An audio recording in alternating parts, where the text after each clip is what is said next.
Here at Heritage High School, we have implemented what we call learning cycles. We have implemented 8 learning cycles for our school year. And why we've implemented learning cycles is because we have basically broken down the school year into incremental parts, so it's easier for teachers to plan, easier for teachers to create assessments, and it's much easier for teachers to look at data.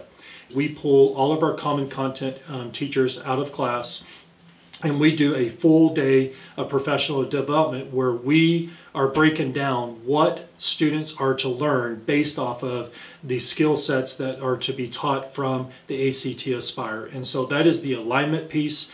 We are aligning what needs to be taught based off of what they're going to be assessed on.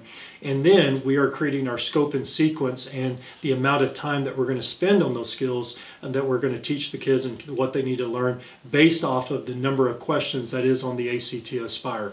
And so all of that work is developed within an all-day PD session and utilizing the ACT Aspire to guide and to direct our work.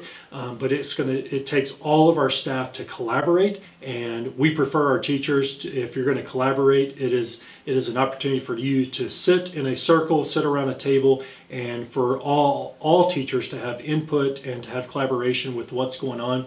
And we really focus on what do the students need to learn? How are they going to be assessed? What do we do if they do not learn it? What are we going to do with our RTI or intervention sessions? And then also, if we get to the opportunity where we can enrich the content, that is the primary focus of our collaborative teams on Late Start Thursday.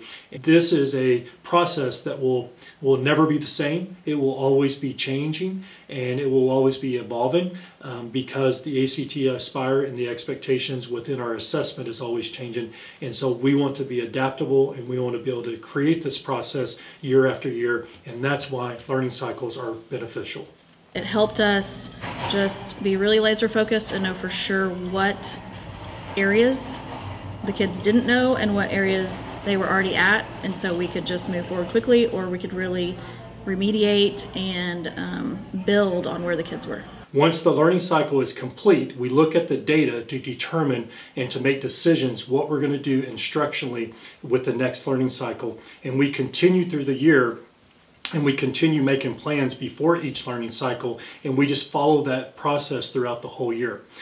Our grade book is broken into 2 components. A common formative assessment is 80% of the student's grade and a max value of 25 points. And our common summative assessment there should be one of those that are given every single learning cycle, and the max value of those summative assessments per learning cycle is a max value of 50 points.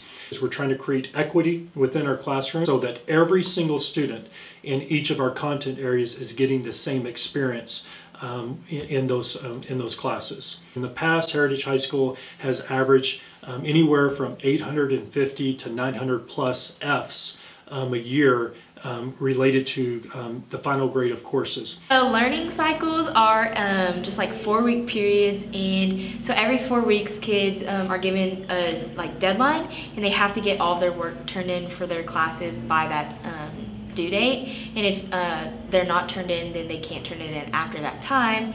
And so it's good for students. It gives them just like a really big incentive to get all their work turned in so they don't have a lot of late work. And it really just pushes students to be more focused on their schoolwork and just get everything turned in on time. And it pushes, I think, students to be better students, because sometimes it's easy to just wait till the end of a quarter semester to get all your work done, but with the learning cycles, it ends, and that's all the time that you have to do that. We went from over 850 to less than 150, and our data is showing us that our F data is continuing to decline because of the focus that we're having in our learning cycles. And when you go from an incremental approach of only focusing on 4.5 weeks versus focusing on an 18-week period, I believe, and our data demonstrates that you will be more successful.